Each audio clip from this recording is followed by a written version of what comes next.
हाइजेनबर्ग्स uncertainty principle, एक line का equation delta x into delta B is greater than और equals to H cross. मुश्किल से तुम्हें 1 मिनट लगेंगे इस इक्वेशन को समझने में, बट ये इक्वेशन जितना ज़्यादा सिंपल दिखता है उतना ही ज़्यादा कॉम्प्लिकेटेड है। ये इक्वेशन दिखने में जितना सीधा दिखता है वो उतना ही ज़्यादा टेढ़ा है। इस इक्वेशन को क्वांटम फिजिक्स के वर्ल्ड में सबसे ज़्यादा यूज्ड और सबसे ज़्यादा इम्पॉर्टेंट इक्वेशन कहा जाता है, क्योंकि ये इक्वेशन ऐसा इक्वेशन है जो कि क्वांटम फिजिक्स के फाउंडेशन को बिल्ड करती है। क्वांटम वर्ल्ड में हो रही आधी से भी ज़्यादा चीज़ों को ये इक्वेशन गवर्न करती है। एक एटम के अंदर एक इलेक्ट्रॉन को कैसे बिहेव करना चाहिए ये भी हमें हाइजेनबर्ग्स अनसर्टेनिटी प्रिंसिपल ही दिखाती है। Heisenberg's uncertainty principle is one of the most important equation of quantum physics. जब ये इक्वेशन पहली बार आया था तब इसने बड़े बड़े फिजिसिस्ट, बड़े बड़े फिलोसोफर, बड़े बड़े साइंटिस्ट के कॉन्सेप्ट को एक बार हिला कर रख दिया था। इवन क्वांटम फिजिक्स के father, the father of quantum physics कहलाने वाले आदमी नील बोहर के कॉन्सेप्ट को भी इसने हिला कर रख दिया था। तो आज की इस वीडियो में हम यही देखने वाले होंगे कि हाइजेनबर्ग्स अनसर्टेनिटी प्रिंसिपल ने कैसे नील बोहर के कॉन्सेप्ट को ना ही सिर्फ चैलेंज किया था बट इसको टोटली डिस्प्रूव भी किया था। Let us know how Bohr's model of atom was disproved using Heisenberg's uncertainty principle.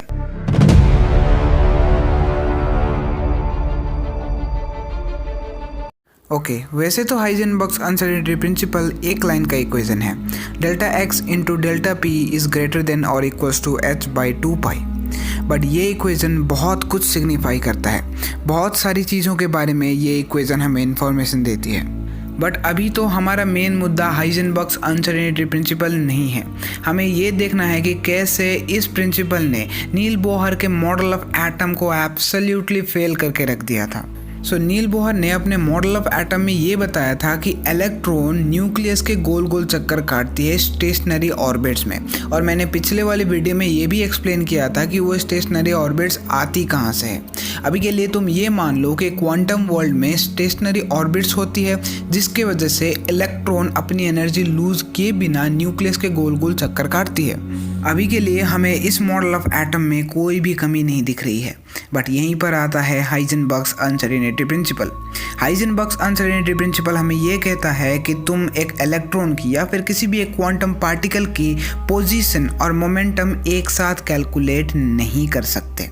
अगर तुम किसी भी एक पार्टिकल का पोजीशन फिक्स करने जाओ, पोजीशन फाइंड करने की कोशिश करो, तो तुम्हारा मोमेंटम अनसर्टेन हो जाएगा, यानी कि तुम्हें उसके मोमेंटम के बारे में कोई भी आइडिया नहीं रहेगा। और अगर तुम्हें उसकी मोमेंटम कैलकुलेट करनी है, मोमेंटम को अगर तुम फिक्स कर दोगे तो तुम्हें उसकी पोजीशन के बारे में कोई भी आइडिया नहीं रहेगा। तो अब यहाँ पर सवाल ये आ जाता है कि कैसे इस प्रिंसिपल ने बोहर्स मॉडल ऑफ एटम को फेल कर दिया।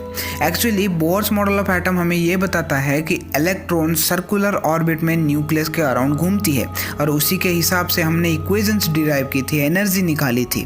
But according to the Heisenberg's uncertainty principle, electron के ट्रैजेक्टरी के बारे में तो हमें बिल्कुल भी पता नहीं होना चाहिए था।